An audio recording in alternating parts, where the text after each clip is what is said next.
Hello students, आज हम lesson 2 acid basis and salts में किस तरह से साधारण नमक जो अन्य रसायनों को बनाने में कच्चे पदार्थ का काम कर रहा है इसको स्टडी करेंगे। सबसे पहले हम स्टडी करेंगे सोडियम हाइड्रोक्साइड को।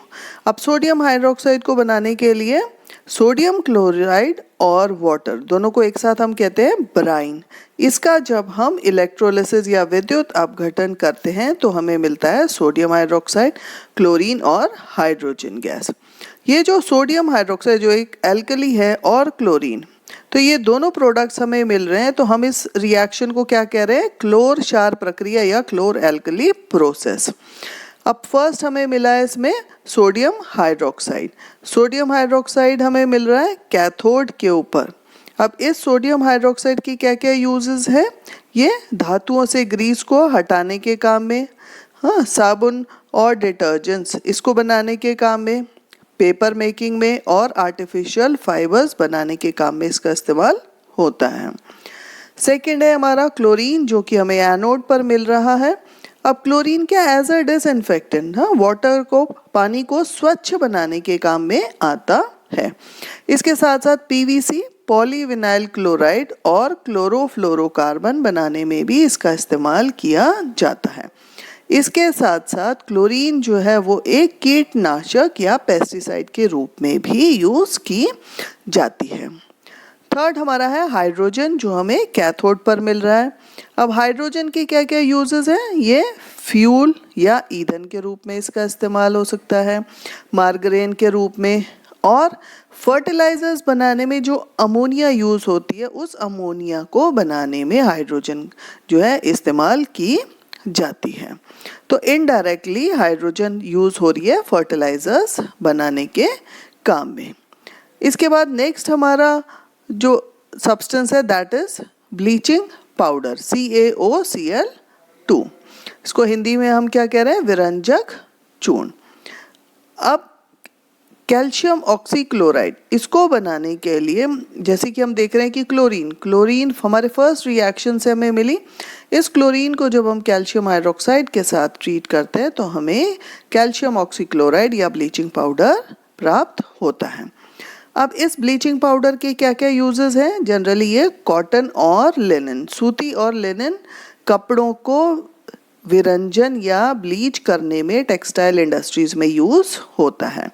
इसके साथ साथ वुड पल्प या लकड़ी का मज्जा को ब्लीच करने में पेपर इंडस्ट्रीज में भी इसका यूज किया जाता है। इसके साथ साथ जो हमारे कपड़े हैं, जो धुले हुए कपड़े होते हैं जिनका कलर पीला हो गया होता है, उनको भी ब्लीच करने में या उनमें भी और ज़्यादा सफ़ेदी लाने में हम इस ब्लीचिंग पाउडर का इस्तेमाल करते हैं।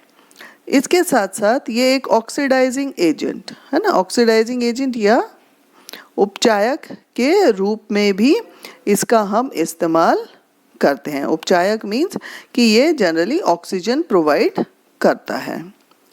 और इसके साथ साथ जैसे हमने पहले भी देखा था कि ब्लीचिंग पाउडर है तो ये पानी को डिसइंफेक्ट करने में भी हम इसका यूज़ करते हैं। अब इसके साथ साथ अब हम अपना नेक्स्ट कंपाउंड देखेंगे that is sodium hydrogen carbonate, जिसको हम आसान भाषा में बेकिंग सोडा भी कहते हैं। सोडियम क्लोराइड को जब हम वाटर, कार्बन डाइऑक्साइड, अमोनिया के साथ ट्रीट करते हैं तो हमें अमोनियम क्लोराइड और सोडियम हाइड्रोजन कार्बोनेट प्राप्त होता है। ये सोडियम का हाइड्रोजन कार्बोनेट हीट करने पर सोडियम कार्बोनेट वाटर और कार्बन डाइऑक्साइड देता है। अब इसके यूजेस हम देखते हैं क्या है। पहला है for making baking soda. Sodium hydrogen carbonate को जब हम माइल्ड एसिड्स, जो हमारी एडिबल एसिड्स होती हैं वो होती है माइल्ड एसिड्स। एसिड्स जनरली क्या करती हैं? हाइड्रोजन आयंस देती हैं। अब ये जो हाइड्रोजन आयंस है एसिड के, वो जब सोडियम हाइड्रोजन कार्बोनेट के साथ रिएक्ट करते हैं तो कार्बन डाइऑक्साइड, वाटर और सोडियम सॉल्ट ऑफ एसिड हमें मिलता है। अब ये जो कार्बन डाइऑक्साइड प्रोड्यूस हुई है, ये कार्बन डाइऑक्साइड ब्रेड्स और केक को स्पंजी और फ्लफी बनाने के काम में इस्तेमाल होता है और साथ साथ ये उसको सॉफ्ट भी बनाता है। घर में हम भटूरे जो बनाते हैं उसमें भी हम इसका इस्तेमाल कर सकते हैं। नेक्स्ट है सोडियम हाइड्रोजन कार्बोनेट, जो है वो एक एंटासिड इंग्रेडिएंट है। जनरली हम सुनते हैं कि पेट में अधिक अम्ल होने के कारण जलन होती है। अब एसिड है तो उसको न्यूट्रलाइज कौन करेगा? बेस, है ना, या एल्कली। तो ये सोडियम हाइड्रोजन कार्बोनेट एक इंग्रेडिएंट है एंटासिड का, जो कि एसिड, पेट की एसिड को न्यूट्रलाइज कर देता है और हमें आराम मिलता है। इसके साथ साथ सोडियम हाइड्रोजन कार्बोनेट जो है वो सोडा फायर एक्सटिंग्विशर में भी उपयोग में लाया जाता है। नेक्स्ट है हमारा सोडियम कार्बोनेट। सोडियम कार्बोनेट हमें जनरली मिल रहा था सोडियम हाइड्रोजन कार्बोनेट को हीट करने से। इसको जब हम रिक्रिस्टलाइज करते हैं तो Na2CO3 10 वाटर मॉलिक्यूल्स फॉर्म होता है, जो कि वॉशिंग सोडा है या इसको हम धोने का सोडा भी कहते हैं। अब इसके यूजेस क्या क्या हैं? ये जनरली कांच की इंडस्ट्रीज़ में या साबुन बनाने की इंडस्ट्रीज़ में इसका यूज़ किया जाता है। इसके साथ साथ बोरेक्स बनाने में भी इसका हम इस्तेमाल करते हैं। अब क्योंकि ये साबुन बनाने में इस्तेमाल हो रहा है इसलिए ये डोमेस्टिक पर्पसेस में एज अ क्लीनिंग एजेंट भी काम में आता है और जल से स्थायी कठोरता को भी दूर करता है। नेक्स्ट हमारा है प्लास्टर ऑफ पेरिस।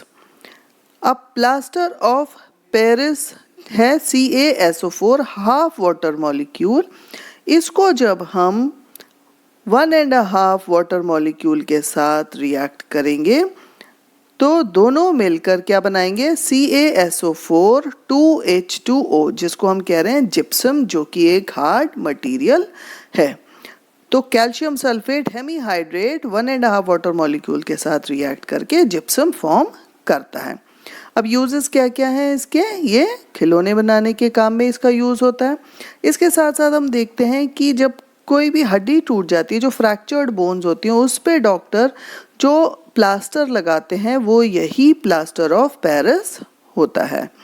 इस प्लास्टर ऑफ पेरिस में पानी डालकर, और पानी जब हम इसमें ऐड करते हैं तो ये जिप्सम या हार्ड मटेरियल में कन्वर्ट हो जाता है। इसके साथ साथ हम देखेंगे कि इसका नाम प्लास्टर ऑफ पेरिस कैसे पड़ा। इसका इस्तेमाल सबसे पहले 18th सेंचुरी में पेरिस में किया गया था, वहीं से इसका नाम प्लास्टर ऑफ पेरिस रखा गया। तो स्टूडेंट्स, आशा है आपको ये वीडियो समझ में आया होगा। So thank you for watching it.